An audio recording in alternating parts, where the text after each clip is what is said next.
Pemberlakuan pembatasan kegiatan masyarakat atau PPKM dipastikan akan diperpanjang hingga akhir Juli. Alasan diperpanjang karena lonjakan virus COVID-19 yang masih tinggi. Kepastian PPKM disampaikan oleh Menteri Koordinator Bidang Pembangunan Manusia dan Kebudayaan, Muhadjir Effendi. Menurutnya, pandemi COVID-19 seperti darurat militer, sehingga PPKM perlu perpanjangan. Epidemiolog UI Tri Yunis Miko memberikan pernyataan tentang PPKM darurat.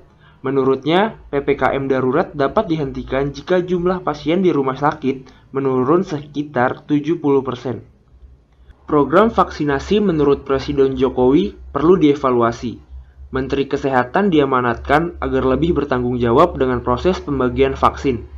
Vaksin yang sampai di Indonesia perlu langsung dihabiskan, yang artinya tidak ada cadangan. Hal ini bertujuan agar program vaksinasi dengan target 5 juta orang per hari bisa tercapai.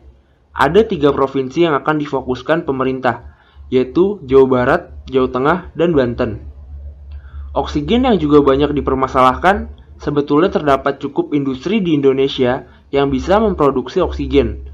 Namun, proses produksi memerlukan dana yang besar, sehingga perlu ada bantuan dari pemerintah, khususnya industri BUMN. Bantuan dana sosial diharapkan sampai ke tangan masyarakat dengan tepat waktu. Prosedur tetap akan didampingi karena jumlah kebutuhan obat-obatan dan suplemen masih sedikit penyalurannya. Bansos menjadi fokus Presiden karena masyarakat sangat mengapresiasi hal ini. Komunikasi yang baik ke masyarakat juga penting karena bisa mengurangi rasa takut dan khawatir mengenai masalah ekonomi dan berita virus COVID-19. Terkait hari perayaan Idul Adha yang akan datang, bisa dilakukan secara hikmat dengan cara tetap mematuhi protokol kesehatan. Peraturan PPKM darurat yang pertama yaitu kegiatan perkantoran sektor non-esensial 100% work from home atau bekerja dari rumah. Sektor esensial seperti bank, hotel, dan perusahaan teknologi dan informasi 50% bekerja dari kantor atau work from office.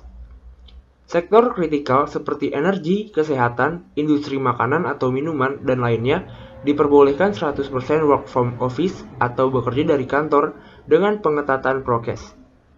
Supermarket dan pasar hanya boleh dipadati pengunjung dengan kapasitas 50% dan beroperasi hingga pukul 20. Apotek dan toko obat diperbolehkan buka full 24 jam.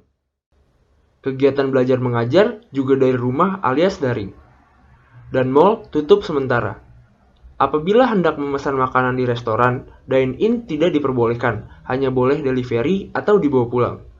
Kegiatan konstruksi boleh beroperasi 100% dengan pengetatan prokes. Kegiatan ibadah dan fasilitas umum seperti museum dan gelanggang olahraga tutup sementara. Transportasi umum hanya boleh diisi dengan kapasitas maksimal 70% pengemudi dan penumpang harus memperketat prokes. Ingin melangsungkan proses pernikahan? Boleh, dengan syarat hanya dihadiri 30 orang, makan di tempat resepsi tidak diperbolehkan. Untuk perjalanan jauh dengan mode transportasi pesawat, bis, dan kereta api, penumpang harus menunjukkan PCR H-2 dan kartu vaksin minimal dosis 1 untuk pesawat, dan antigen sehari sebelumnya untuk transportasi lainnya selain pesawat. Masker harus terus dipakai. Saat ini pengguna masker double sangat direkomendasikan. Penggunaan face shield tanpa masker tidak diizinkan.